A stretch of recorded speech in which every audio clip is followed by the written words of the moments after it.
আসুন এক নজরে দেখিনি পানিবন্দী হাজিপুর গ্রামের মানুষের দুঃখ দুর্দশা। দোকানপাটে পানি উঠে গেছে, যেই রাস্তায় গাড়ি চলার কথা সেই রাস্তায় নৌকা চলতেছে। গ্রাম পুলিশ বাহিনী বেল এবং হারল উচ্ছেদ অভিযানে নিয়োজিত আছে ইউনিয়ন মহোদয়ের নির্দেশে।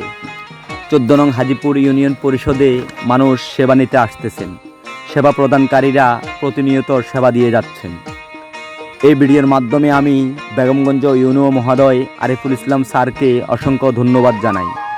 উনি পানি নিষ্কাশনের জন্য যে বড় বড় দালান কোঠা ভেঙে ফেলতেছেন, এটা একটা নজিরবিহীন। আসলে উনি একটা সাহসিকতার পরিচয় দিয়েছেন।